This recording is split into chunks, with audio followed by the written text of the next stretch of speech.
Hey guys, Fourfinger here, and I made this build quite a while ago, I just forgot to post it, and if you're interested in how this works, let's just give you a showcase first and then talk about it.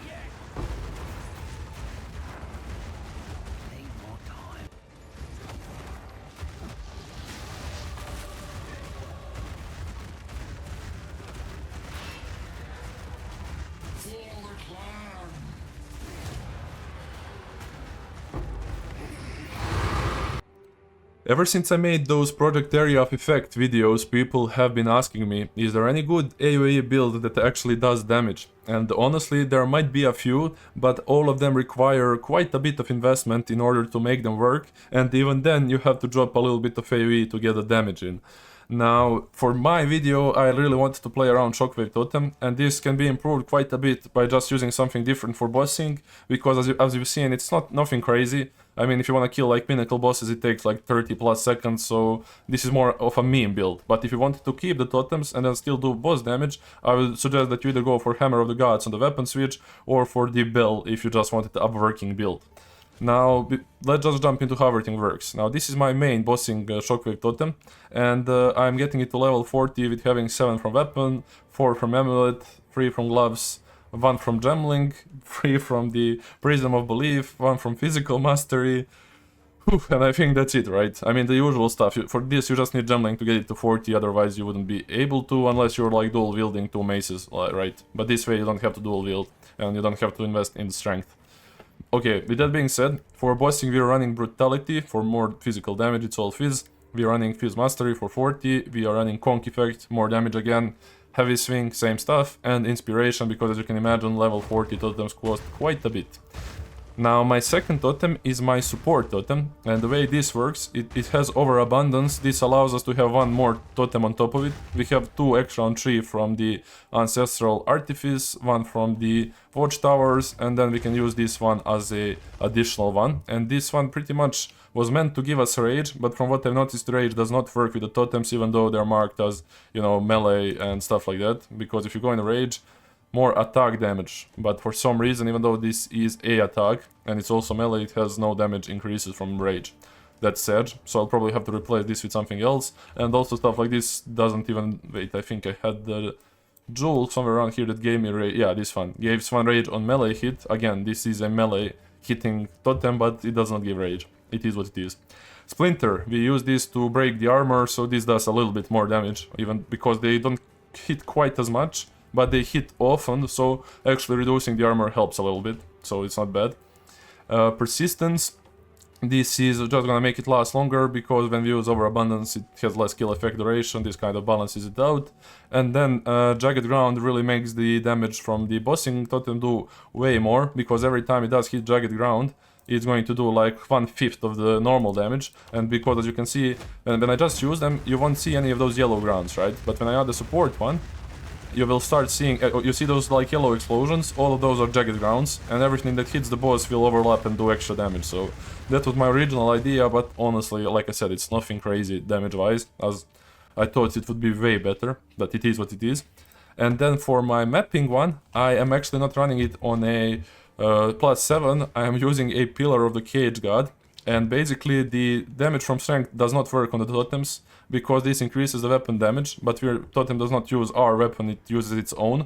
That's why we're scaling its level, because we make the weapon of the totem be a little bit stronger. But the area of effect and attack speed actually both work on the totems as well. So that's why we are using this for mapping, and that's why you see them attack so quickly with that big AoE. For the support stuff, I'm running Martial Tempo with Heft, Magnified Effect, Ancestral Urgency, just to make them a little bit smoother when you just, you know, place them, so it's not too slow.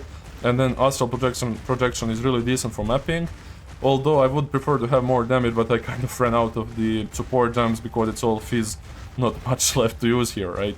maybe stuff like execute and something like that, but nothing too crazy. But this does work like and help a little bit with the clear. If something is further away than they reach, this can actually target them and actually kill it. So yeah, Blink just makes the mapping a little bit smoother with Ingenuity, the usual stuff with the Blink. Berserk was also planned to be used with the Rage, but as you've seen, it does not work, which is kind of sad. Otherwise, having 30 Rage with 70% effect would make it really cool and actually probably do way more damage, but yeah, maybe they fix it, who knows, maybe it's just for now, maybe totems do get scaling later on, but we'll have to wait and see. Wind Dancer, usual stuff, just gives us a lot more evasion, so we can actually, you know, sustain it in the maps, so, I mean the damage in the maps, and then Ghost Dance, once we do get hit, we restore some of it back as ES. If you guys want a full mobilistic one, let me know, but like I said, this is not something I would invest my money in unless I've just got bored of the game, so yeah.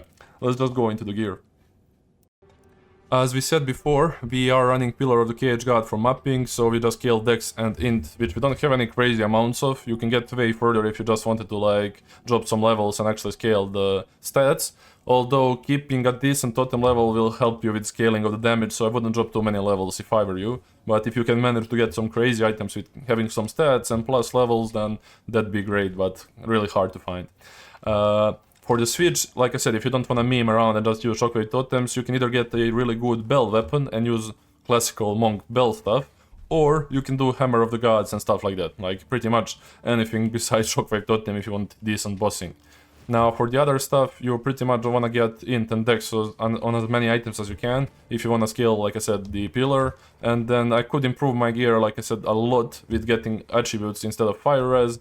Same thing here, I could get like higher Ingenuity, probably like a little bit better boots and maybe even gloves, but you get the idea. You scale Int and Dex for mapping, and you scale level 40 for bossing to have decent damage, so that's the main idea behind this.